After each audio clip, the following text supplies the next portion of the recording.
To our weekly colloquium.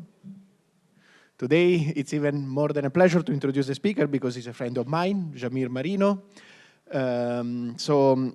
Jamir was born in Palermo in Sicily, so he's an Italian, but he's also Brazilian from one side. And then he got his PhD at CISA in Trieste, and then he started his postdoctoral career, first in Innsbruck and Dresden. Then he became a von Humboldt Fellow in Cologne, and starting from 2018, he moved to US, where he was a postdoc first in Colorado Boulder, and then at Harvard University. Then starting from 2019, he became a faculty, first at the University of Mainz, and finally, very recently, in 2025, he relocated finally in sunny Buffalo, where he's starting his new group, including some members of the Mainz experience. He's an expert in quantum many-body physics and, let's say, infrastructure to study quantum information problems and things like that. And today's talk is going to be about light matter quantum networks and spin glass dynamics. Jamir, the floor is yours. Yes, thanks a lot, Dario. Thanks, everybody, for coming.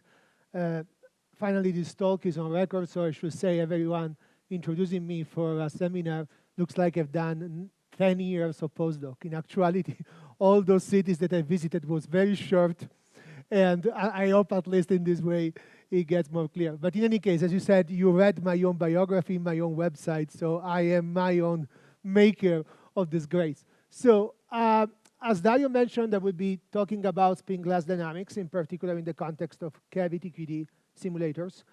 And by a total coincidence, the things I will be touching upon are topics that have been discussed during the school. So there is really a beautiful convergence of many things. I hope the students will appreciate that and will be able to follow better at this point. So the research I will be discussing is in collaboration with senior collaborator Derek Cheng at ICTP Barcelona, with whom we started many years ago a very long program on strongly correlated many-body quantum optics. I will clarify what I mean with that in a few slides. And it has been led by my senior grad student, Hossein Abadi, who is still in Mainz and getting his PhD soon. And very shortly, this is also due to collaborations with present and past members of my team, and Anna Maria that was around. So I think because it's a colloquium, we want to start with a question of broad interest. This will be the leitmotif of my talk, so this question can apply to basically anything you're doing. So I will summarize it in one slide and will be recurring. Let's say that I give you one spin of size S. You all know from basic quantum mechanics, I think if you open Cohen-Tanuji, chapter 4 in angular momentum, that the commutation relation for x, y, and z will become classicoid when S is large, when the size of the spin is large. So you can see this argument in many ways by looking at Heisenberg uncertainty and observing that it shrinks down to 0 as a crossover as S gets big. And so, roughly speaking, we all have in our brain this picture that spin 1/2 is the most quantum spin possible, and then when I go to very large spin, I enter into this classical regime. That's superficial, that's generic, but that's what we have in our brain. So the question that I want to ask in this talk is what happens in an interacting many-body spin system. So suppose that you have a generic architecture. This can be two-dimensional interacting spin chain where each single spin has size S, and size can be tuned. You can have a model with full connectivity, like it can be all-to-all, like these blue arrows are showing, or it can be a spin central model, as the red arrows are showing. You tell me the geometry and the topology of interactions. You tell me the range of interactions you can put in dimensionality you want, and then you ask exactly the same question. Where this threshold for quantum to classical crossover will happen? And there are two issues to explain. First, why this is non-trivial. Well, it's non-trivial because, of course, you lose the individuality of the single spin. So you don't know if many-body fluctuations or long-range correlations may quickly change this naive picture that you get for single spin in basic quantum mechanics. Certainly, the dimensionality will impact. It matters if you are in or out of equilibrium. But perhaps more importantly, what it matters is that it's very difficult to make this statement because it requires to play with the size of the spin S, which is in general very tough, right? So all of you that do ED know very well that the Hilbert space is going to grow quickly. So answering this question is in general complicated, but I find it fascinating. So can we find a model where we can do this almost analytically or with a little bit of numerics? And my answer is going to be yes. Are these spin glass networks connected to cavity QD experiments? Now, the other side that makes this question complicated is to clarify better what I mean with quantum to classical crossover.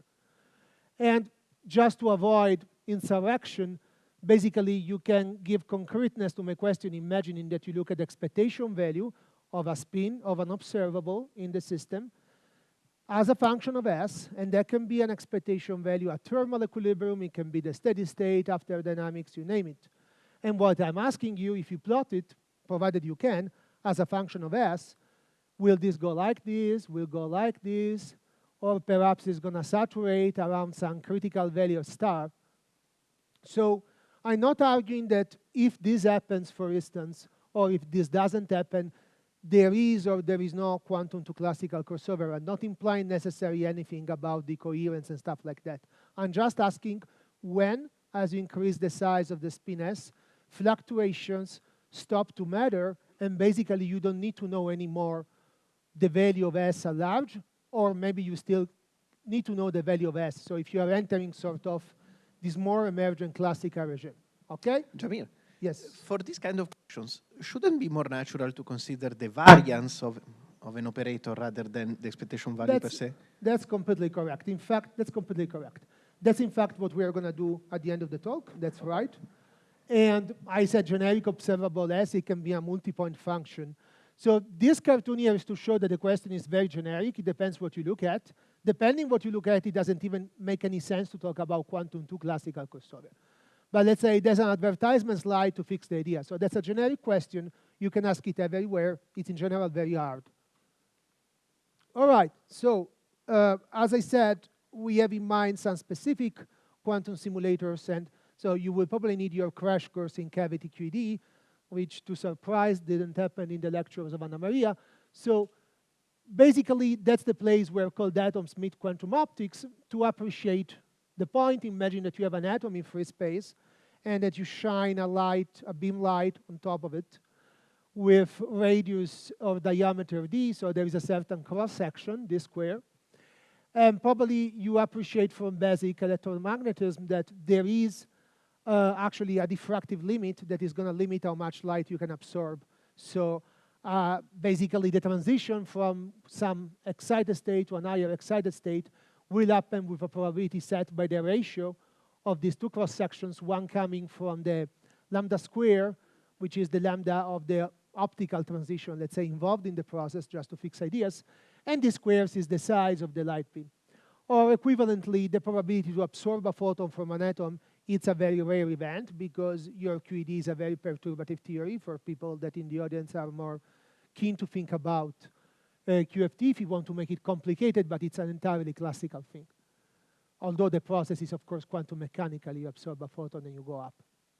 So what cavity QED is good at is that to improve this process, so you basically, the arrow is a little bit misleading, but you're going to put some mirrors that are going to confine your atom. You're going to, let's say, pump some light inside of it. So the pump should be somewhere else.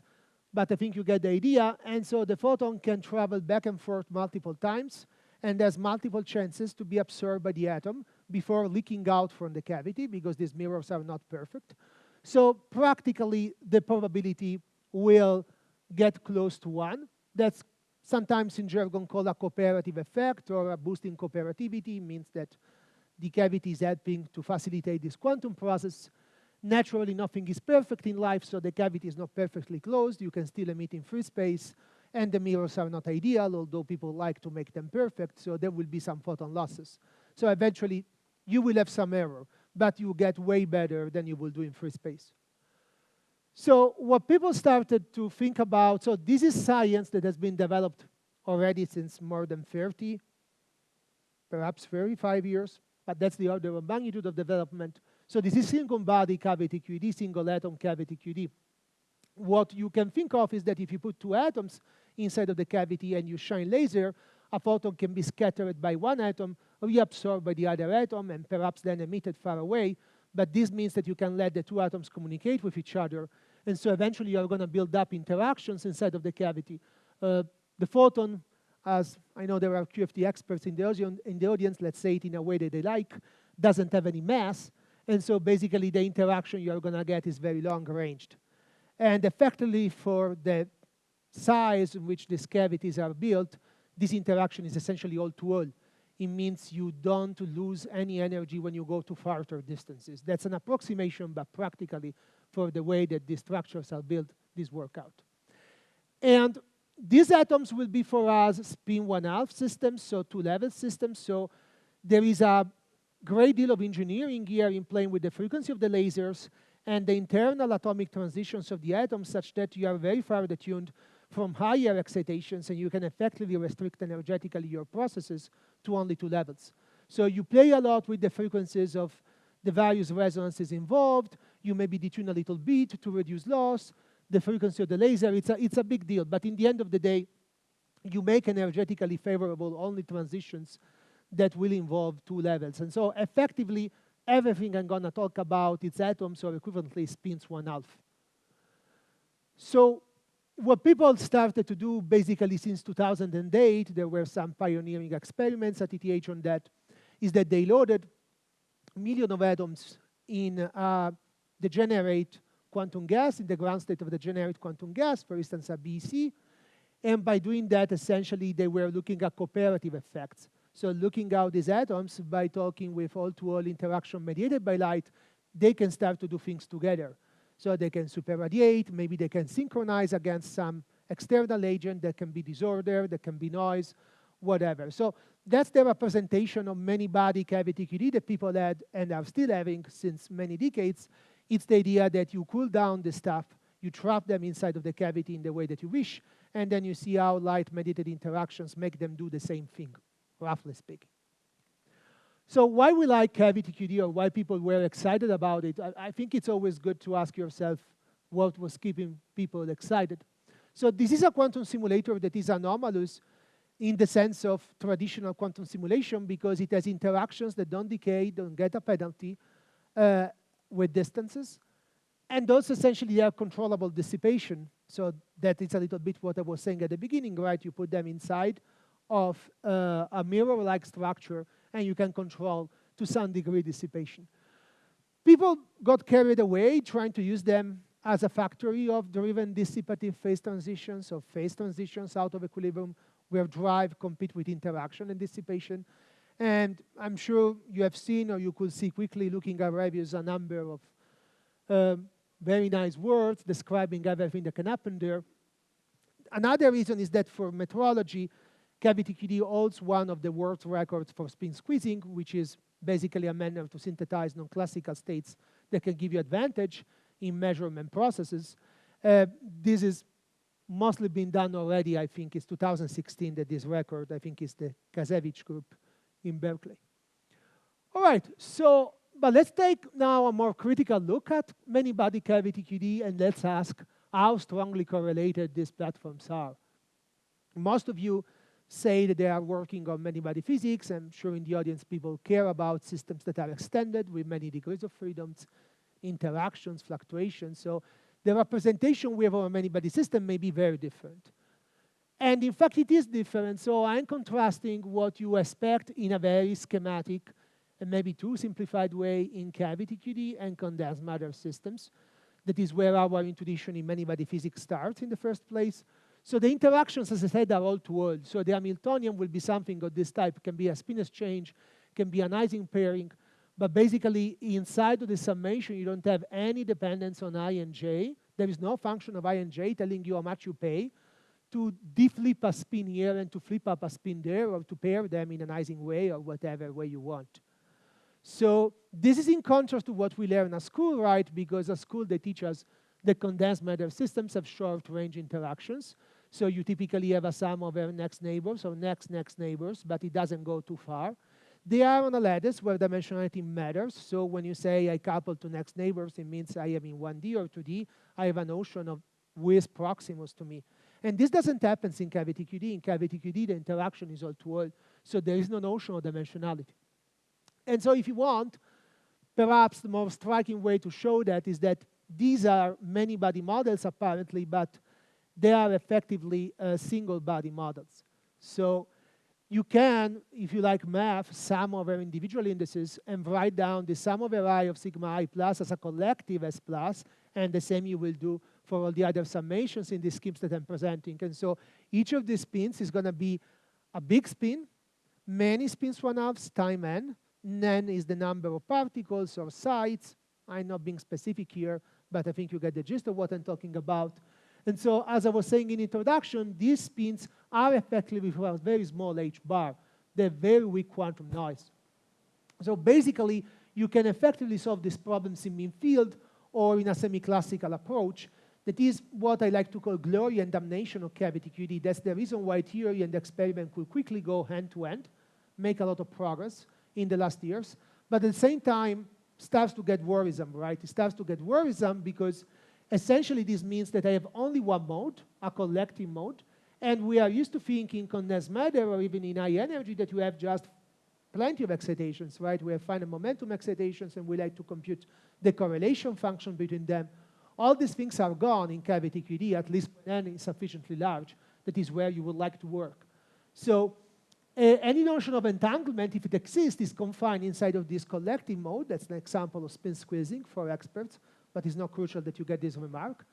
And so on microscopic level, you get many quantum ingredients, atoms, photons, whatever you want, but the emergent physics is described by semi-classical models.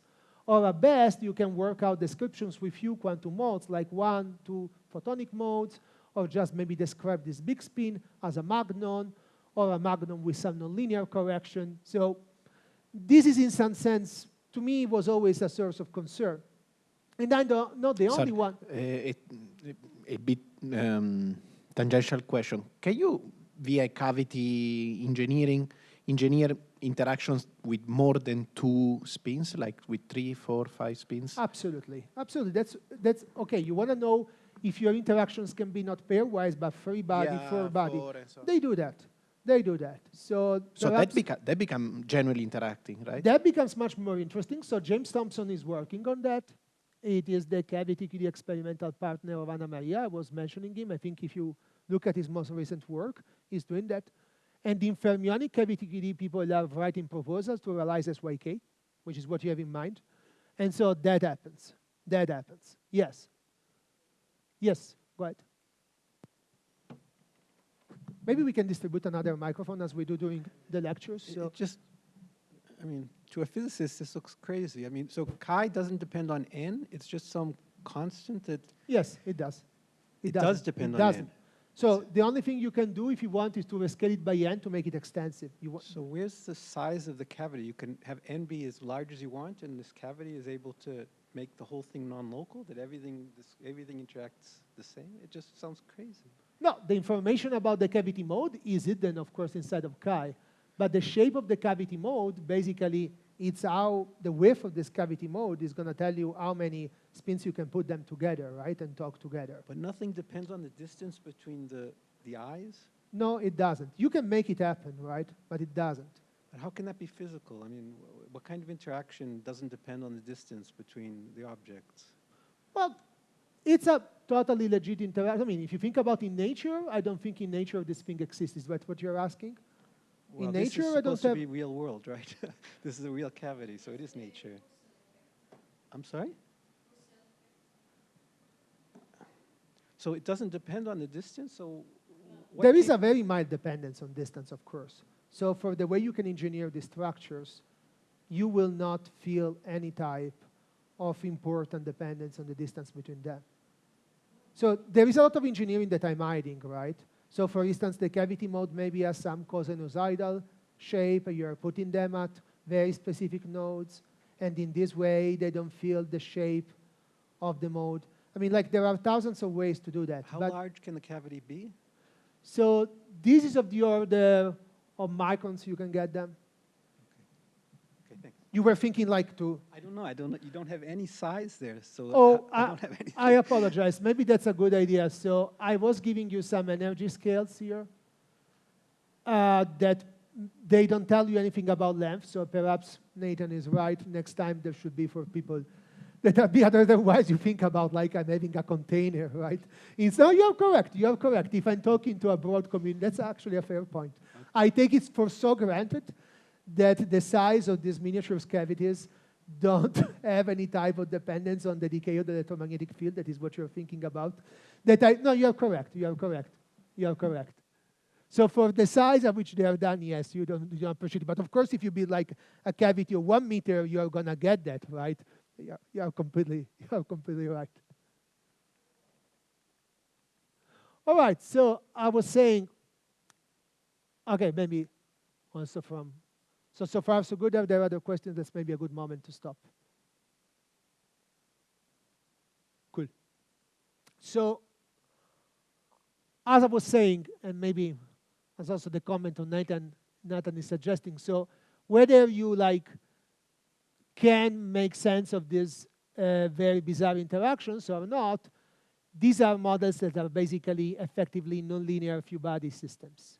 So what people have started to do very recently is to build cavity experiments that are going in the direction to become genuinely strongly correlated.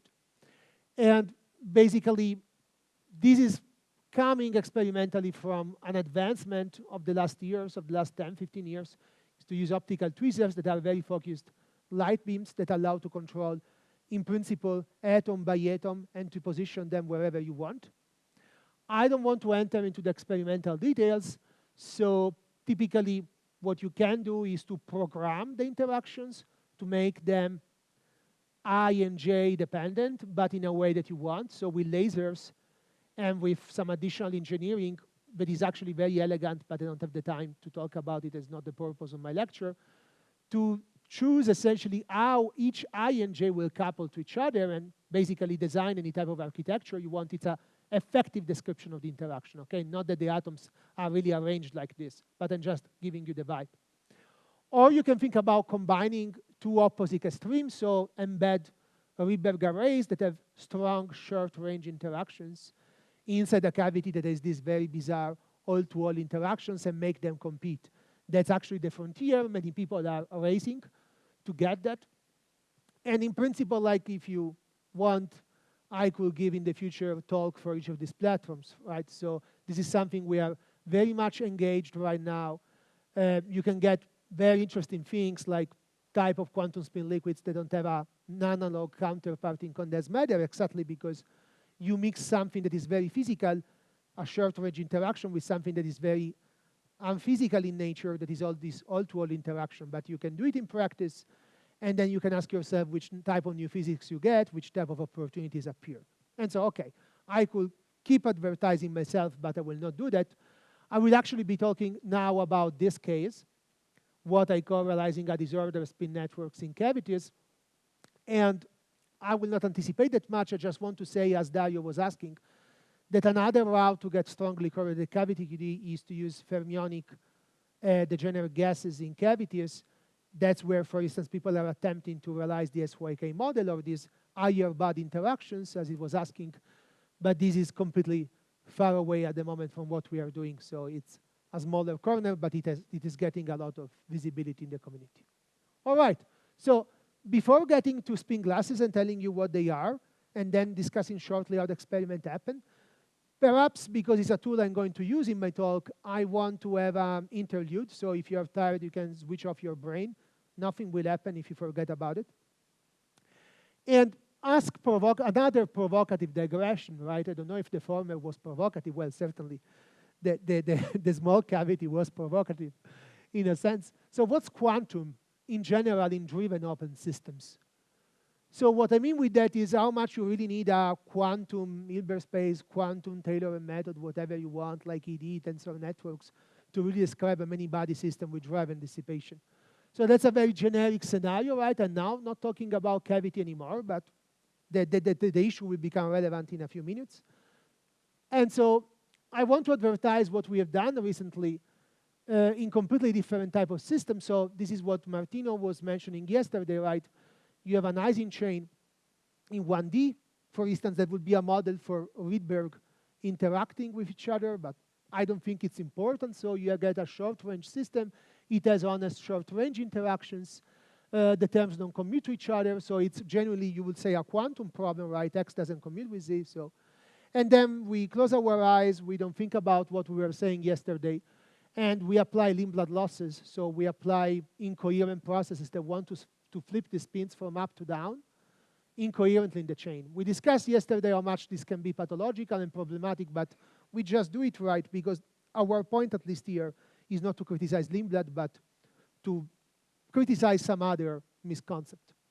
And so we use a method that is called truncated Wigner, and Tolia, that just got here from the US, SAFE, is essentially the ultimate expert of it. I think we due to him the introduction of these methods in our community, or the, let's say, rephrasing of these methods in our community. They are semi-classical methods, all right? So very superficially, h bar is small, but you intelligently sum all the corrections in small h bar. So it's not just a plain vanilla WKB that you learn at school. And so these are plots comparing what you could call maybe the most primitive quantum method, that are the dots, that is exact diagonalization. So you just think that you need all your Hilbert space to simulate dynamics. And the continuous lines are our semi-classical approximation, and the curves are perfectly on top of each other for different ratios of drive and interactions.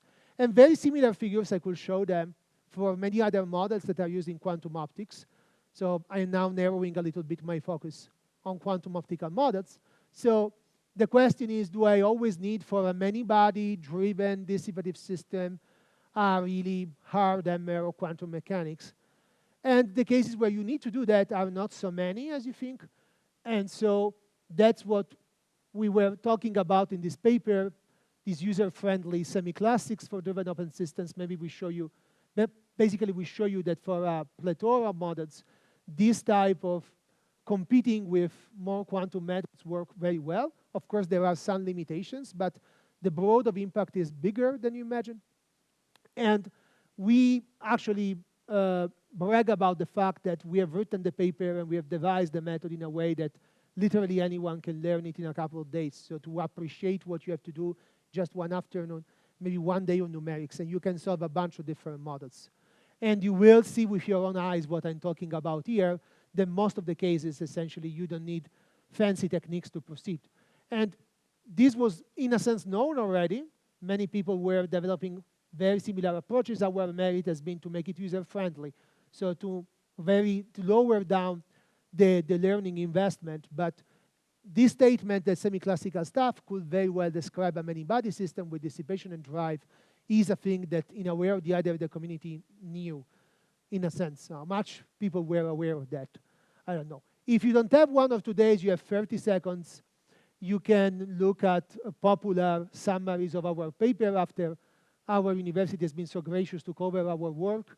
There were a gigantic number of other people reposting the same things with different words, sometimes a bit exaggerating, but this is a 30 minutes read. They are all very similar. Some of them exaggerate the language. It's not 30 minutes, maybe 5 minutes read, and you can see what, in a popular way, people say about that. All right, so as I said, I want to talk about disordered spin networks. So keep in mind this warning that I gave you about semi-classics and driven dissipative many-body systems. So I promised to talk about spin glasses. So it happens that Daniel, I realize, is an expert in glass dynamics, where our lecturer is there. So that's another amazing coincidence. What are spin glasses? So you can take the words of very respected predecessor that I had in Mainz, Kurt Binder, that basically 40 years ago was giving you a very loose definition of spin glasses, which I think still does the job for a colloquium. So you now think about classical spins. I don't mind about quantum. It's a network where I have these classical variables. They can be up and down, plus and minus, whatever. They're just binary variables. And this Jij is disordered and crucially sign changing. Sign changing is very important because I want to frustrate between a possibility to be ferromagnet or antiferromagnet. And I'm going to lower the temperature in the spirit of a classical phase transition and see what happens to the system. Okay, that's what I want to do. And so we can read together the words. Basically, a spin glass is a situation in which the magnetic moments are in conflict with each other. Basically, they don't know globally what's the best arrangement, to be some of them ferro, other antiferro, and in the process, the system freezes, gets stuck in finding its actual minimum. So we can dig into that. So when you lower the temperature below some critical value, there is a phase transition, but it's a very uncommon phase transition. So there would be a ferromagnet, right, what you learn at school. In actuality, in a spin glass, globally, there is no magnetization. So in this frustrated conflict situation, if you sum all the spins together, you get zero magnetization. If you apply a magnetic field, nothing happens. This is the way that the free energy is going to look like in a ferromagnet that you study at school. This is Landau-Ginzburg symmetry breaking paradigm. I think I don't have to comment on that, but basically the phase that you realize below the critical temperature is either of the two spontaneously broken minima. And this is what happens in a spin glass in a very cartoonish way. The energy landscape, the free energy landscape, is very rough in any case because I have disordered couplings. But when I lower below a critical temperature, I start to get a lot of minima, all quasi-degenerate, all roughly a good ground state of the system, and barriers between them are very big. And they grow very, very dangerously with the system size, preventing basically, if you land in one of these minima, to tunnel into another minimum. We can somehow understand this better by looking in many different ways, right? So this is a 2D cartoonish version of these situations here. I maybe should exaggerate the barriers and make them a little bit more brutal, so I should ask ChatGPT to do a better work next time. But this is representing more instead from a top view what's going on. So your classical, this is phase space, for instance, and you have this classical particle that describes the state of your system and is trying to tunnel between one minimum and the other minimum. But the energy barriers can be very high. And so basically, before you find the true minimum, it takes a very long time. So basically, maybe ergodicity can be established in a sub-region of the phase space, but these energy barriers obstruct ergodicity as a whole in the entire system. So you never find your actual equilibrium state. And so eventually relaxation becomes low, critically low. And I'm going to make this statement very precise later, but I wanted you to have a rough picture of what's going on here. So like spin glasses, Tolia.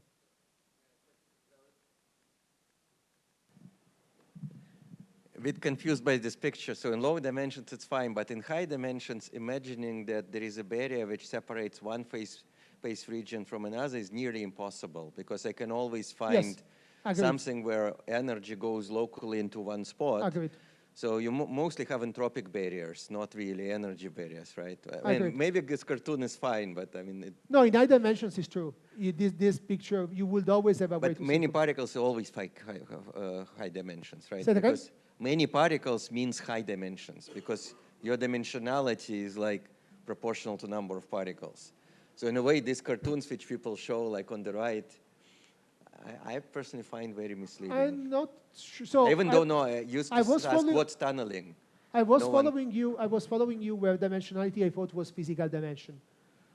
But when the system like is in low D and like or 2D whatever, and you have many particles, I'm not sure. But if you have many particles which go to the same point in phase space, like they're next to each other, you can basically have extremely high energy in one phase. And then you can tunnel. Then you have entropic barrier. Yes. Right? Yes. But then tunneling is not even defined as far as I know. Yes, no, I agree. If you put them all together, starting point in a point, and you want to see, yes, they will tunnel through. I agree. Because you are increasing the energy input in that minimum to pass into another. Yes, that would be correct. But in fact, there are initial conditions in which you will not have this scenario that I'm describing. And actually, maybe you would be even finding some quantitative benchmark of what you're saying in the numerics I will show later. I agree with this statement, yes. Sorry, are there numerical simulations which reproduce what he's saying, or is it just ideas that No, could no, be no. true? There is going to be numerics about it in a second. I see. And what are the In a second, JIJs? in 20 minutes. But, I mean, are these supposed to be random, or the JIJs are given Let's say to random, zero mean, variance, and that's enough. Gaussian distributed, and what just 2 moments, zero and average because we don't want to have problems, and non-zero variance and Gaussian distributed. Yes, if you want to see facts, you're going to have to wait for 20 minutes. We are making it really colloquial, right? So actually, I haven't shown an Hamiltonian yet, and an Hamiltonian will not show up for a while. Or maybe this is actually a classical Hamiltonian. So, all right, so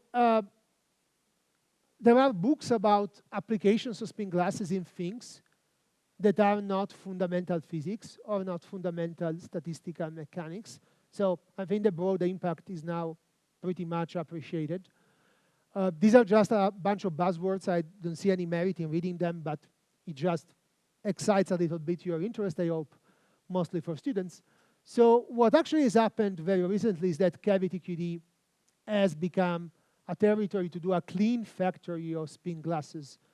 And by clean factory of spin glasses, by clean, I mean that normally spin glass is, I don't know, a material, some metallic alloys, stuff like that, where there is a lot of dirtiness, you don't know the Hamiltonian for sure, there are a lot of imperfections, and it becomes very, not complicated, but less transparent to appreciate properties. So what people have recently done, and this is research that the group of Ben Lev in Stanford was pushing since many years at this point, I think 10 years roughly. I will not enter too much in the details, but basically they use optical tweezers to trap atoms in specific points inside of the cavity. And in principle, but this is keyword is important in principle, you can decide how many atoms you put in every tweezer. Effectively, they are having of order 10 to the 3, 10 to the 4 particles in each spot. So it's very big spin in each of the points of these tweezers. And effectively, they have BECs, spinorial BECs. So you can imagine a giant arrow in the experiment.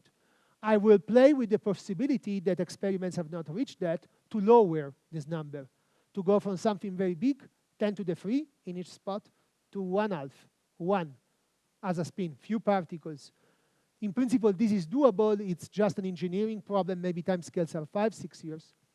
What happens also in the experiment of Ben Lev is that you have many modes inside of the cavity, many photonic modes, and they are all basically nearly degenerate, so they have all the same frequency. So now, effectively, these blobs of spins or blobs of atoms can talk to each other with very different pathways, very different roads that connect them. And that's roughly what you have to imagine, right? So I told you at the beginning that light is the way in which atoms talk to each other via these very long-range interactions. Now I have many flavors, many different photonic modes. Via that I can do that. And these, however, it's interesting, right? Because these photonic modes, although they are similar in energy, they have different wave functions. So their spatial profile in the cavity varies a lot as a function of space. So now perhaps that's a situation that looks to people outside the field more reasonable. And so effectively what you get is that these modes are changing in sign. They, however, tells you how strong, and in particular the sign through which atoms talk to light. So effectively you end up in a situation in which these blobs of size S at different position K, I, J, L are talking all to each other via interactions that are sign changing. And for the way the experiment is done, this is very technical. Effectively, they mimic very well disordered interaction that basically will lead to frustration. So I don't have the time, and I'm not talking exactly about the experiment. We are expired about the experiment. So I don't tell you how precisely this look like disordered. That would be, in general, always a legit question. It's not enough that you have inhomogeneous sign-changing interactions that can be approximated by disorder, right? But they provide evidence of that, and in any case, my model will be inspired by this, will not be the model of the experiment. So, and you know now the question I want to ask.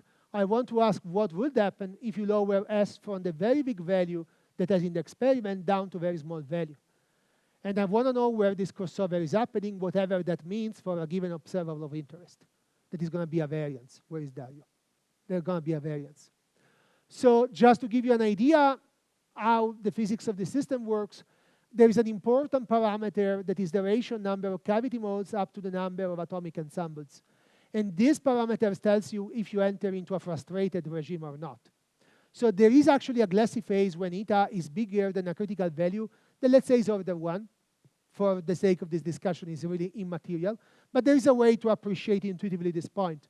So imagine I have only one cavity mode and many atomic ensembles. There is not so much to be frustrated about, right? But if I start to increase the number of paths for which these things can be connected, and they are sign changing, and the paths are the number of cavity modes, I increase my struggle in finding the right energy minimum, and this is frustration. So the fact that cavity modes have to be enough to frustrate the system makes sense. So it has to be large in practice. And by the way, in the experiments, n is 8, and these are 8 BCs, spinorial BCs. Each of them will condense in a certain direction. So it's like an XY model or two-order parameter. They condense in a certain direction, right? And what people have done is a very refined and elegant strategy to look at a thing called replica symmetry breaking, which is a very high-level witness of spin glass order. Again, as I said, we are not going to do this in the theory calculations, but the thing is very much inspired. And so if you want to know what they do, they look at correlations, right, of different initial condition ending into 4 typical final states. So they cool down the system from a starting initial condition. They end up typically in 4 minima. They look at the correlation between them, and by a very sophisticated analysis, they claim that they see a replica symmetry breaking. I think the experiment is very spectacular from the engineering point of view. If you are a real expert on spin glass, you may want to look at the paper in detail. So, okay, also in let's say, sake of time, it's clear now what I want to do. I want to look at an observable in the long time limit in this system. I want to prepare it in an equilibrium state, cool it down, whatever that means, out of equilibrium, and see in the steady state how some observable significant for spin glass order will behave as a function of S. So finally, my Hamiltonian. As I said, the Hamiltonian is inspired by the experiment. And so this is an Hamiltonian that you can find in many, actually, models or many areas of interest. It has nothing to do with cavity QED. So if you don't like cavity QED or you don't understand it or you don't mind, you can be brought back now. Maybe the talk is starting now for you if you want to see something concrete. So this model has been written for the first time by Sachdev and Strack and Gopalakrishnan, Goldbart, and Benjamin Levy in 2011. And I will review a little bit the story of solving the model, but it's a disordered many-body spin boson model. So the students have seen the spin boson model in the lecture. They've seen a single spin 1/2 coupled to many bosons. And now we're going to do the many-body version of it, and we are going to put disorder. And it's a cartoonish version of what happens in the experiment, or of the essentials of the experiment. So the photons have degenerate, as I said already, so they have all the same frequency, omega 0. And I will have double summation indices because I'm going over a very different clump of atoms, and inside of each clump of atoms, I'm going to have many spins. So the sum over lambda tells you how big is the spin in each site, and I is telling you how many sites I have. So thermodynamic limit is attained in large N. Semi-classical limit, at least for individual structure, is attained in the largest limit, in the largest limit. And then I'm going to have a light matter scattering term or a coupling spin to bosons that, if you care basically about cavity QED, is a result of the fact that you are pumping transversally this cavity. If you don't care, as probably I think most of the people in the audience don't, basically these are many photonic modes from lay 1 up to m that are talking with spins in every site I, and of course, in a given site I, the coupling will be the same. So the indices of the coupling just know about which photon is talking to which position. They are, in general, 0 averaged, Gaussian distributed, and with finite variance. And so we are going to make the variance fight with other energy scales inside of the problem to see when you get spin glass and all these type of things. This is not James Camin-like, right? It's Rabi-like. Dicke-like, yes. So it is Z2 symmetric, is not U1 symmetric. So is it crucial that you have the counter-rotating terms and not only? That's at this point the question that everybody gets in this type of talks at this point? I would say, in the end of the day, yes, for the model, because the universality class of the spin glass knows a lot about the symmetry. So this is called in jargon a Z2 Ising or Ising spin glass. So for the calculation, yes. You want to ask me if in the experiment for the relevant energy scales, the counter-rotating matter terms matter. They may not matter, but I'm not modeling the experiment. I'm inspired. Okay, so let's see if we try to make sense about this complicated model, right? So I have inter and intra-cluster interaction. So a cluster is one of these, let's say, big load of atoms, and so the light is making talk these big clumps of atoms between each other and making talk the atoms inside of each of them among each other. So that's, I hope I don't confuse you, inter and intra-cluster interactions. You can take a moment to appreciate it. I will now try to convince you that intra-cluster interactions are responsible of ferromagnetism, and inter-cluster interactions are responsible of glass physics, and the dynamics will be a competition between these two, as you will see numerics in a second. So basically, you can trace out the photons. They are a Gaussian path, so you can average over disorder, or you can just, don't even actually need to average over disorder at this level. They are a Gaussian path. There are ways and limits in which you can try to integrate them away. This is a diabatic elimination for people that are experts.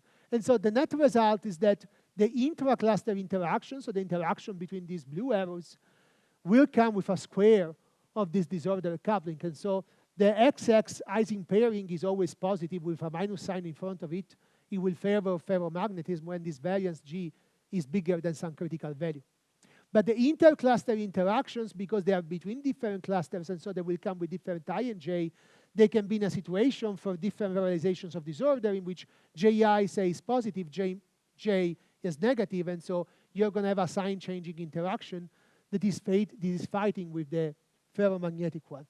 Very good. So, okay, we don't eliminate the photon. We solve for the full light matter dynamics using non-equilibrium Feynman diagrams. So we don't do any diabatic elimination. The photon is active in jargon. We go to long times, thermodynamic limit, tunable spin length, arbitrary photon losses, and then you're going to think, okay, I don't trust you. So, and actually that's perhaps one of the major advancements of the paper, right, of our contribution. We could, for the first time in this long tradition of papers, do the real-time dynamics basically without among comma, without approximation. The only approximation is large S, and then bring S down to small value and hope that these things work. So because this is an institute full of quantum field theory people, I thought to have a slide about the technique. I usually don't do it. So usually I leave the elephant inside of the room. And quantum opticians are happy because they don't mind how I solve the problem.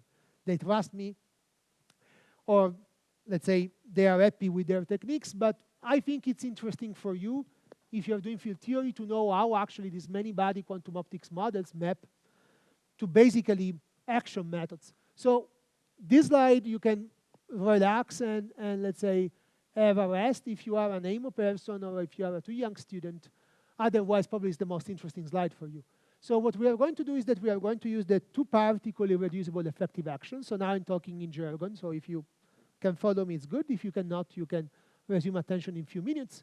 So I can encode the problem as a two-particle irreducible effective action. And from that, I derive Dyson equations on Keldysh contour. But this is not complicated. The complicated part is that I have spins, right? Photons are good degrees of freedom. I can put them on a path integrals. But spins, I cannot put them on a path integrals because they are hardcore bosons. So I can, but most of the methods are intricated. So it appears that the fastest way to do 2pi with spins has been pioneered for the first time by Abadi, Demler, and Knapp 10 years ago, where they were looking at Heisenberg models in 2 dimensions and looking at their relaxation dynamics. Essentially, each of your individual spin, not the clumps of spin, each individual spin will be written as a bilinear of Majoranas. That's a mapping that you can do between spins and fermions. When I teach low-dimensional condensed matter theory, I think I do a list of up to 12 representations of spins that exist in terms of bosons, fermions, fermions with charge, fermions without charge. That's one of them. It will make highly nonlinear your spin channel, but who cares? So now, right, just to make it accessible or followable, now essentially your light matter coupling GI alpha A alpha daga plus A alpha sigma IX is going to become a cubic vertex, right? Because you are going to break down this thing into two Majoranas. But who cares? So now you have effectively, right, a photon scattering with two neutral fermions. So this is the photon, these are the fermions, Majoranas. And that's your nonlinear vertex out of which we're going to build up your 2pI diagrams. And so basically, this long story of the study of dynamics of spin glasses is to say that there was a large N limit taken before, but was representing spins as SUN spins and taking the large flavor limit. We are working with SU2 spins, but doing a controlled expansions in large S. That's what we are doing. So you are going to have, for each side, two Majoranas, but then you are going to replicate S times for each single site. So this is the expansion of the two-particle irreducible effective action from which you have to take functional derivatives to derive your Dyson equations.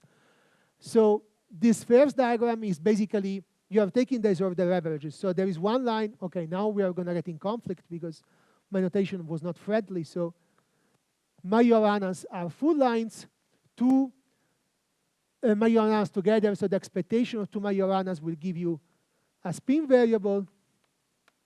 So that's your green function for the matter. And the wiggled line is the photon, as I did correctly on the whiteboard. And the dashed line are contractions over disorder. So before we go through the full series of diagrams, contractions of disorder are interesting because they are going to kill dimensionality in your problem. So it's a fully connected network. And when you disorder over average, basically, you are killing essentially all dependence on dimensionality, right, and space, because you are going to contract all indices that are equal to each other. So in language, this is sort of dynamical mean field theory or large D expansion. It's a bit more than that, but the space is gone. And this is one of the reasons why you can do something about this problem. But time fluctuations are not gone. And that's what you have to look at. So that's a self-interaction. So it's basically one of these spin cluster emitting a photon and reabsorbing it. This is a diagram that you would have in the non-disordered version. You will have it because even if you cut the disordered contraction, this dashed line, this is still an irreducible diagram. So this diagram will exist and is the only one even without disorder. And it's the diagram that you have to account when you try to find the decay transition with field theory tools in the decay model. The decay model is basically this situation here when you have only one photon. You sum over I, and these couplings are constant, okay? You can, in that case, do a large N expansion, and you realize that the only diagram you are interested in is this one that is the only one not vanishing in large N. It's, again, a lot of the stuff you have seen with such stuff at the beginning of the school. And then there is the bubble resummation that you care about. So these are all higher-orders retarded interactions between clusters. It's the resummation of a bubble series for people that understand the diagrams. They look okay. For others, the only thing you have to know is that your control parameter is large S. So actually, this full series will go like S to the 0. So NS is just S. For all practical purposes, this factor 2 is not important. So we throw away everything that is in 1 over NS. So it's formally an S infinite limit. But basically, we are formally in the thermodynamic limit here. So that will be inside of the details. And I don't have the time to go through, but at least I wanted to give you a vague flavor of that. So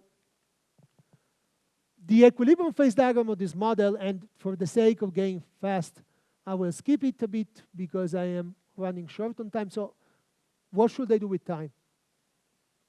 I have still, what, 10 minutes, 15 minutes? We are flexible. We rely No, on I don't want to abuse time of people. I mean, Okay, attention so let's say 10 minutes, dai. 10 minutes.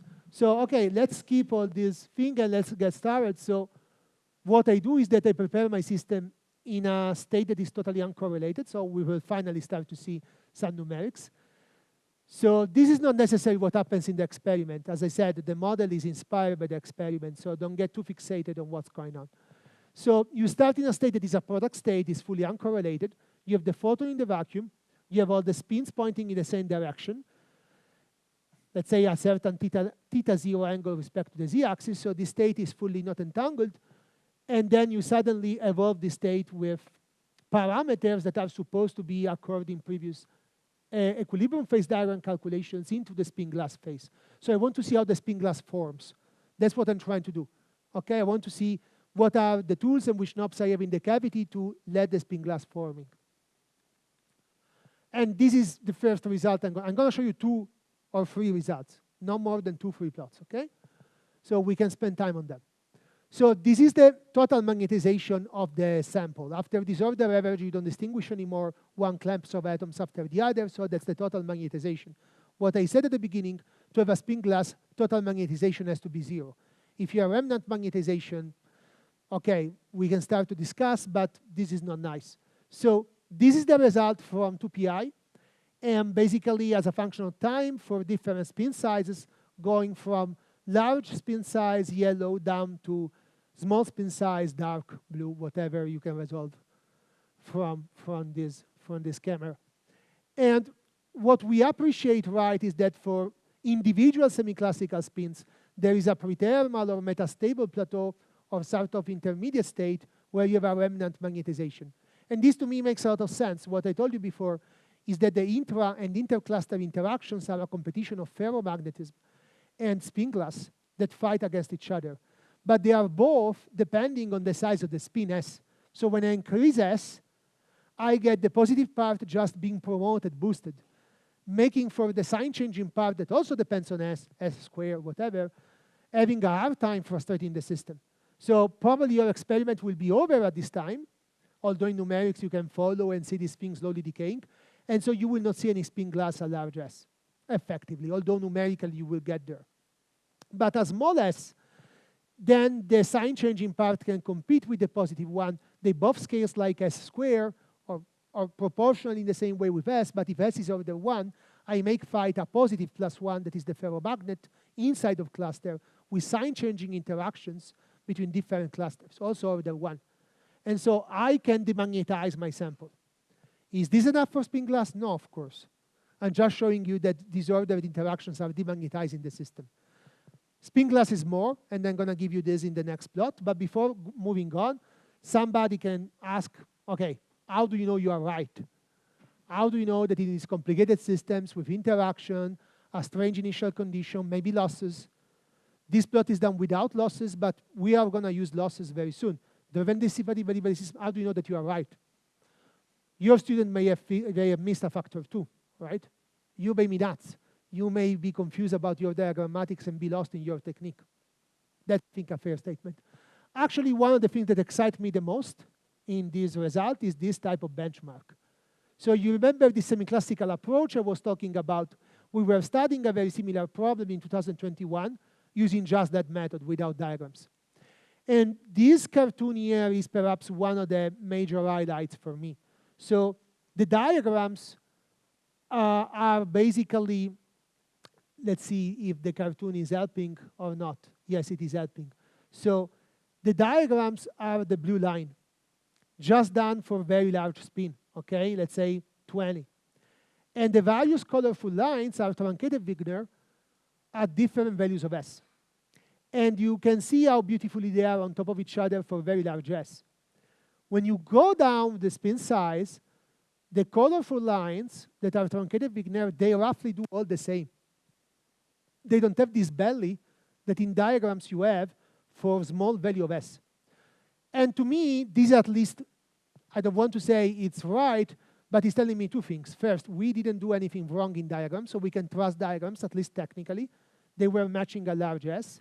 And the second thing is telling me that the truncated Wigner can legitimately not go to small values of S. So that's what I would expect from a semi-classical method. I'm not saying this happens in all models. There may be models in which your truncated Wigner will work well for small s.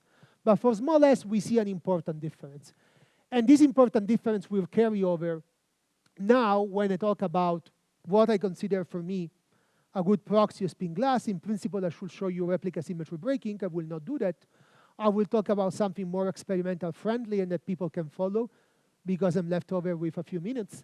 So I will talk about aging or memory of initial conditions. That's one of the strongest proxy of glass. Again, it's a consequence of glass behavior. But now aging starts to get a little bit more rare to find in a system, and so let's use it as a probe of spin glass. So the business here is to measure on equal time correlation functions. So basically to prepare at a time tau equal to 0 the system in a non-equilibrium state, so do a quench, start from something that is not an eigenstate, and then do 2 measurements separated by a time t. And so these 2 times are important. Tau is a waiting time. It tells me how long I have to wait after the quench. It's a sort of age of the system, if you want. It's how long I'm letting the system go on. And t is the distance between these 2 measurements, okay? It's a relative time between these 2 coordinates, if you want. And so what aging means? Aging means, okay, this is the correlation function. I don't think it's important to enter in detail at the moment. What aging means that as the system gets old, as you wait more after the quench, the slower is going to relax the correlation function with t. So this is very unconventional. The more I wait after the quench, and the more the dependence on small t is going to get milder. So it means basically that as you age, your relaxation will stop. We are not used to this type of things, right? We are used to the fact that correlation functions are a characteristic time of decay. We were seeing this yesterday in the lecture of Martino, right? So they have a typical gap or finite time and they go down. Now the age of the system is the intrinsic scale of these correlation functions. How does it look like? So this is an equal time correlation function for different ages plotted versus time t. This is the paramagnet, the regime in which you have demagnetizing because you have disordered interactions, but you are not supposed to have spin glass. And the curves are on top of each other. They should be dashed curves. Maybe people that are close to the whiteboard can see that there are some colors here. There is no dependence on the age. It makes sense, right? So as you wait long enough after the quench, as you wait long enough, it shouldn't matter, right? They should go all on top of each other as a function of t. But the spin glass doesn't do that, right? The spin glass, as you let the system age from yellow to dark, as I promised, the dependence on t gets milder. This curve is flattening. You have to go to longer t to appreciate the decay. And if you see how this is going as a dependence on spin size, so it means you fix tau to be very large, say 30, I don't know, and you look as a dependence on t, you see that aging gets milder as S is getting stronger, smaller. So basically, there is a very slow decay for a large spin. So basically, you have frozen a large spin, but you have a faster decay for small spin. So you have a weaker aging when the spin is small, when you can trap few atoms in each of the nodes. And so if you want, you can speculate. Maybe you have a better explanation than I do. These are very difficult models to solve. So you have then, at the end, after you see a reasonable result, come up with reasonable explanations. Maybe someone does another calculation better than this one and gets a better explanation. But for me, small s means strong fluctuations, means more chance to tunnel between the minima. And so that's the end of the talk. So what I didn't tell you in the rush is that the long time limit of this correlation function tells you the memory that you acquire between 2 different points. So a large t limit of this correlation function means essentially how much I'm going to remember if I measure at a given time or what is happening at a later time. And this is called in jargon Edwards-Anderson order parameter. It's a order parameter for the spin glass. I don't think it's important to enter into detail why it's an order parameter, in which sense. It's just a measure of the memory of initial. The more you remember about your initial condition or the past history, and the more you are in this frozen situation where you cannot forget where you started, you cannot find your minimum. And this is the asymptotic value of this spin glass order parameter as a function of S. And we can finally answer our question: where is the quantum to classical crossover in a disordered spin boson model? As a tool for the glass. It's here. So the curves saturate very quickly around S3, 7/2, 3.5. That's what's happening. Essentially, you stop to see dependence from fluctuations. It's basically saturate a very large value of S. Now, this is an answer that is super dependent on the type of order parameter you consider. It depends, of course, on the type of question you are interested in. I call it quantum classical crossover to strike or to make you striking the difference, right? That we are used to think about textbook in quantum mechanics that you enter the classical regime where spin is 1 million, 10,000, whatever. But if you do the actual calculation in a many-body system, you see a mild dependence at a final value of S. And this is a completely non-universal answer. If you take a different spin model, you are going to get a completely different answer. So I'm not claiming that this is a universal thing, but I don't know how many models where you can benchmark a semi-classical calculation like truncated Wigner and these field theoretical methods. So that's what got excited us pretty much. I wanted to say how spin losses are good to cool into spin glass. I don't have the time to do that. The only thing I'm going to say is that basically if you have too strong losses, it's bad. It's like a projective measurement. It's a big S minus. If you understand, it's good. Otherwise, if losses are very weak, you have troubles because a very energetic initial condition can melt the spin glass. It is like having a very high temperature, so you may not run into spin glass. The ideal case if you have intermediate spin losses in strength. They are fantastic. They're going to cool you down there. So we start from states that are very energetic, 0 spin loss. They melt the spin glass. Then we add a little bit of dissipation, and we enter into the spin glass. And it's, again, something that people can ask for many type of order. You can ask it for spin liquids, for instance, right? If I start from an initial non-equilibrium condition, and I want to reach spin liquid, or does losses in cavity help me or don't help me? You can ask it for other types of simpler order. It's, again, a model where you can do this calculation. It's non-trivial model and non-trivial calculation. So we don't have to wave our hands in this case. All right, so because the chair has a conflict of interest, I can abuse of your time and do advertisement.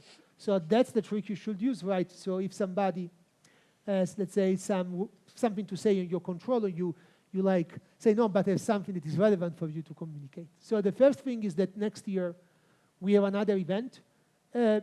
This time will be a little bit less eclectic or less interdisciplinary. It's very focused. It's about driven open quantum systems, solution of driven open quantum systems. We have 2 experimentalists this time. I'm not showing the organizers, but basically they are all from South America, and in particular Dalila is joining in the team of organizers, a completely different set of organizers than in the past. And it will be a little bit more focused, right, than what we have done this time, for good or for bad. The second thing, as everybody knows at this point, we are trying to start this collaboration with Dario and Martino, and we are always scouting for people that are interested to join us. Actually, this morning we posted an announcement, so that's basically something you can spread news around. If you know somebody that is keen and eager to join our research efforts. And with that, I thank you for the attention. Thanks a lot. More questions?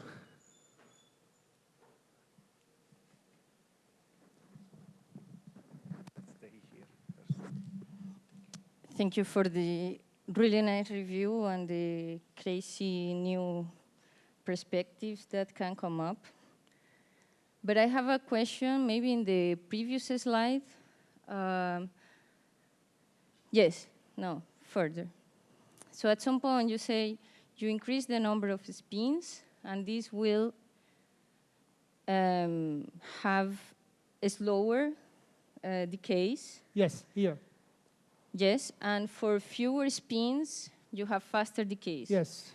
But this is also something that, if I call spins like something that I put in my cavity, this is also like the natural behavior of a cavity that couples with atoms.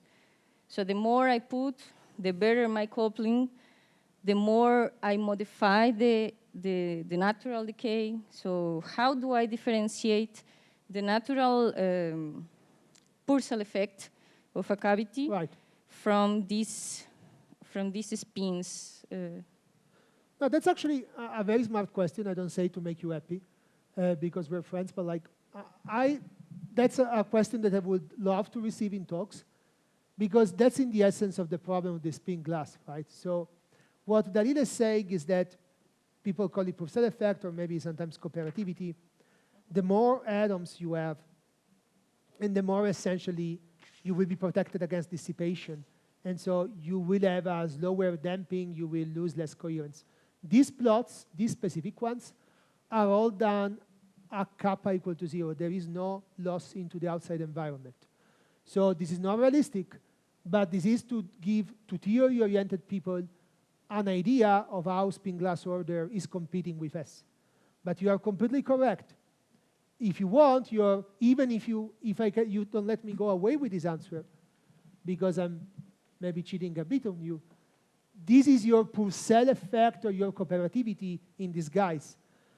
There is ferromagnetism that goes like S or S squared, depends how you do the counting, in each blob. So the more atoms you put there, the more the ferromagnetism is strong, the more you have a big spin that is protecting you from internal relaxation or from outside relaxation. And so that's the relaxation you have to look more at, right? It's an honest single spin going down. There is not this complication of two-time aging that will obscure it. That's your Purcell effect or cooperativity, as you call it. It is happening, right? So it is stacking your dynamics. It's not going down quickly for spin 1/2. It's reaching a plateau, and your experiment will finish here, and you will see nothing of what I'm talking about. I hope this helps. No, that's good enough. So thanks for the talk. Very nice, by the way. So sorry for returning to this very basic detail. Maybe I missed your notion of frustration, because if you have all-to-all interactions, it means that your system kind of have a effective dimension 0, because it doesn't matter how the atoms are organized inside the cavity, depends right? How you like. But maybe the notion of frustration that I have is that the geometry matters. So can you clarify this? No, I think what you have in mind is the typical spin liquid cartoon that also Subir was doing last week. You had imagine an honeycomb lattice, and the bonds are sign changing. I mean, in the end of the day, the dimensionality and the topology of interactions will change the type of order or phase that you can get. So you are just correct. But there is no, I hope you agree with that, there is no conceptual contradiction in thinking that a fully connected system with sign-changing interaction can end up into a frustrated situation. Do you agree with that? Then I recognize that I can end up into completely different phase of matter if I am in 2D and I have short-range interactions and they are frustrated. Is very different from this. Okay, so I think it's a well-known fact that, I don't know, like you can ask me, okay, when you're gonna get, because of disorder, spin liquids, a spin glass. But there is nothing wrong about thinking that also all-to-all interactions can frustrate. Actually, the first models of spin glasses, Sherrington-Kirkpatrick model, if it rings a bell, these are models that are all-to-all connected. In actuality, this is a Sherrington-Kirkpatrick model in disguise. So these are solvable models. Under certain approximations, you can really do things just pen and paper, and they show spin glass replica symmetry breaking at Parisi. Main achievement has been done for a fully connected, classical, Sherrington-Kirkpatrick will be quantum, but like in certain regimes. But like you can always get a fully connected model and get replica symmetry breaking. So just the order is different. Okay, can I ask a second one? Okay, so as you were doing like a semi-classical analysis, since you have a lot of atoms and the quantum fluctuations tend to go to 0 or something like this, does it make sense to map your Hamiltonian into like position and momentum coordinates and solving classical equations, something like this? Well, depends what you call position and momentum, but that's what truncated Wigner ultimately does, right? So you forget about the fact, you partially forget about the fact that your objects are quantum. There is some remnant. You don't really solve classical equations of motion like X and P from classical Hamiltonian dynamics. You get X and P with some tiny corrections that result from the fact that these objects have some commutation rules, but that's a minor thing. So yeah, to a very low level, you are solving a bunch of equations, x and p, for each particle coupled to each other. Again, you don't have momentum and position here, right? You have spin coordinates, but we are understanding each other. And then what you're going to do that the only place the quantum information is really happening is that your initial condition changes a bit every time. Because as Anna Maria was showing, right, you like have quantum noise in your spin. So every time you realize a different state, you run it with these classically coupled equations. And then you average all together. I think Tolly is going to have something on truncated Wigner in the next days at a certain point at a pedagogical level, I imagine. And so you're going to see this even in more detail. But if you got the essence of what Anna Maria was saying last week, that's exactly that method. So it's a bunch of classical coupled equations as some noise at the beginning. You sum over many trajectories, average, sorry. And you're going to get that curve. Simple like that. Yeah. Okay, thank you. Do we have more questions? Yeah. Okay. Yeah. So thank you for the talk. So when you trace out the bosonic vat, you did this adiabatic approximation. So you ended up with a Markovian dynamics. So the coupling didn't depend on time, like the G's. Yeah. So let's say if you go like to further generalization and your coupling is now like time dependent, so how that does affect your conclusion or from the classical to quantum crossover? Because I remember in the end of the paper you discussed like a little bit that. Right. So this question comes 50% of the time. And this is because my elephant in the room doesn't come fully in strength when I present it. So we don't solve this model. That's clear, right? We don't solve this model.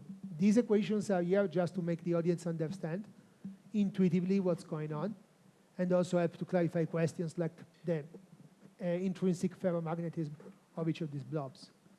So we never solve it in this regime. Well, actually, we can do, right? So for large omega 0, for large, not too large dissipation, we cannot, but for large omega 0 in principle, that's the limit where you can do adiabatic elimination. And we solve it from diagrammatics, however. We don't solve it from here. There are many details that change, but the essence that the crossover happens as spin order 2, 3, it's there. It doesn't change the fact that it will not give you that you get the crossover as spin 10, 100. This will not happen. So the fact that this type of all-to-all disordered interactions are very good at classicalizing your sample, that is the message, right? What does it mean that the crossover is at S3 too? It means that although the problem has some genuine quantum character, although it is very close to be a honest many-body correlated problem, still the all-to-all stuff quickly semi-classicalize it. It doesn't mean it's mean field, but it is determinably resolvable. So honestly, small h bar. That fact doesn't change, doesn't depend on the retardation effect. So actually, we thought at a certain point to study Ising spin glasses. There will be these things, so Sherrington, Kirkpatrick, with this approach to ask the same question. But as always, like, we lose interest for incremental stuff. We want to do something completely new, and so we went away. But this. Thank you.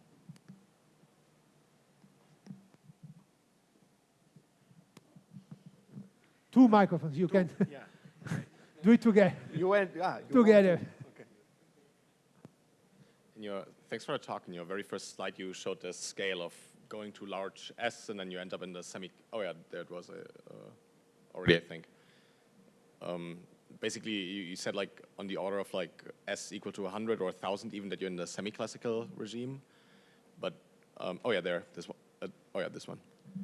But I mean, in condensed matter systems, I mean, there's many spin half antiferromagnets if the coordination numbers right that are, I mean, the linear spin wave theory works, so you're already in this kind of semi-classical regime. So what is it in these systems compared to like a lattice that makes this S so large? I mean, it's the frustration probably rather than the Well, actually, my S is very right? small, right? So the crossover, S star in my case is 2 or 3, let's say, right? Okay. And so what you're saying, I think it's very true, right? I think Bartolio knows more than me about these papers. Like, there is people doing simulation of 1D interacting spin chains with truncated Wigner with semi-classical methods, spin 1, spin 1/2. They do very well with truncated Wigner. Yeah. So, like, as I said, I put thousands of disclaimers. I am happy that you are asking again. I mean, it's more like a question, like in the solid state application, it's more like of a question, how close is energetically is the classical ground state to the real one? So this is why basically the only way actually a classical treatment of spin 1/2 fails is an antiferromagnetic chain, because you are wrong by an extensive factor of J.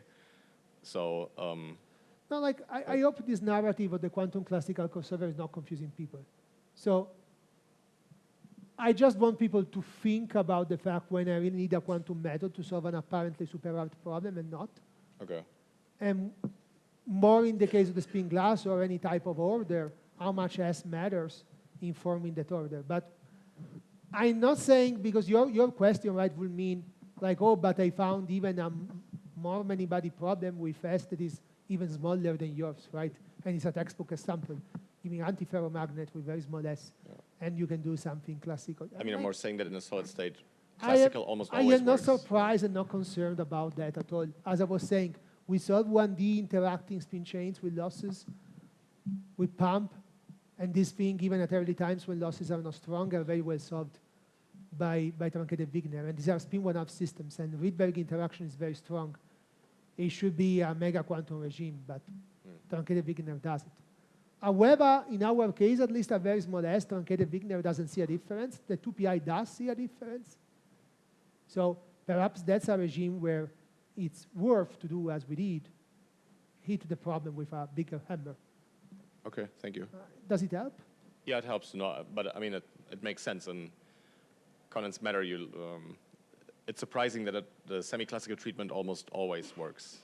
There's few cases where it breaks down. But there are, though, right? Yeah. There are. Of course, yeah. And there are. When you have frustration, basically, in condensed matter is why I ask. I would actually say that my way of presenting in these last days truncated Wigner is to say, whenever this doesn't work, then you may have really something interesting there. Okay. Yeah, fair, yeah. Right, it's my tool discriminatory tool, right? Okay, thank you. Some more? Thank you, Jamir, for the nice talk. I wonder, are these systems realizable experimentally? So there are experimental results about the correlations and decay of magnetization. All right. So, okay, as I said, maybe this went fast. There is an experiment on spin glass, it's classical spin glass. So there are Bose-Einstein condensates, spin-oil Bose-Einstein condensates that are very classicaloid objects frustrated between each other.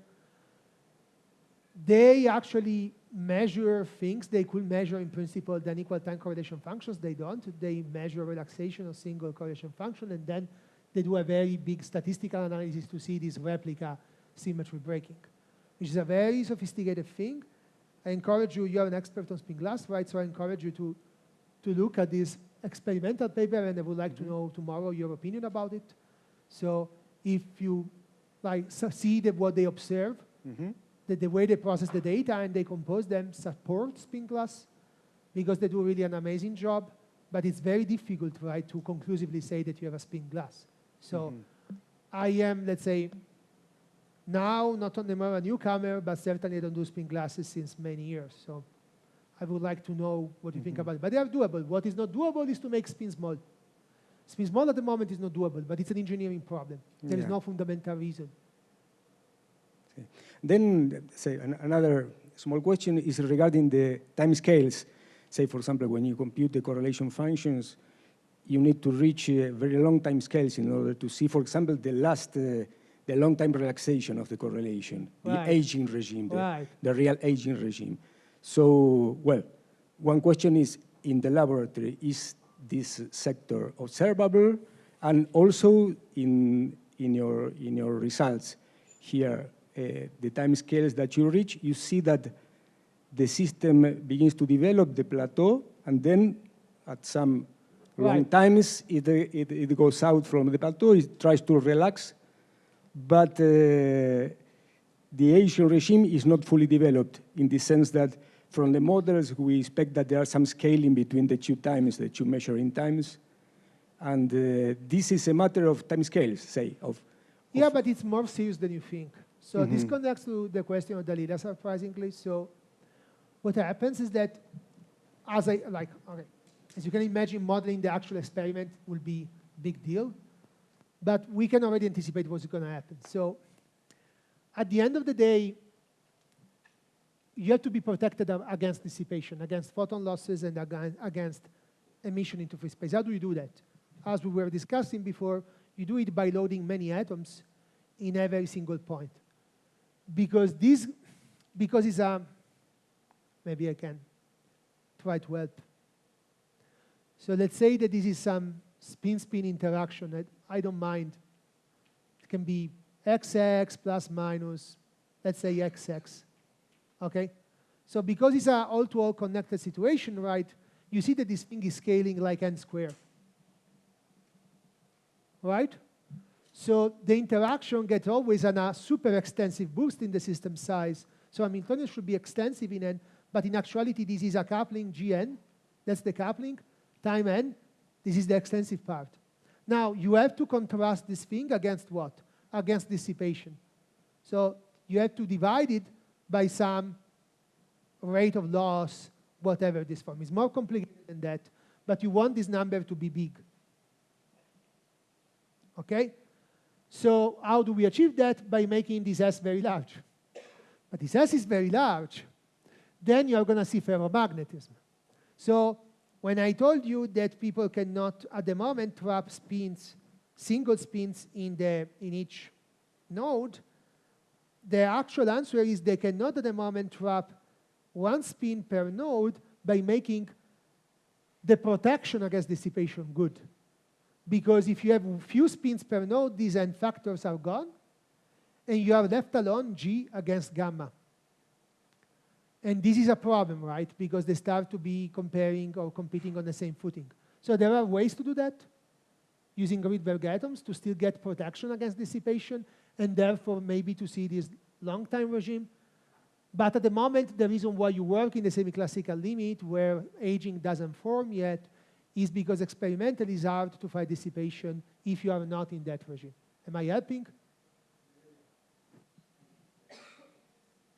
Okay, so let's thank our speaker again.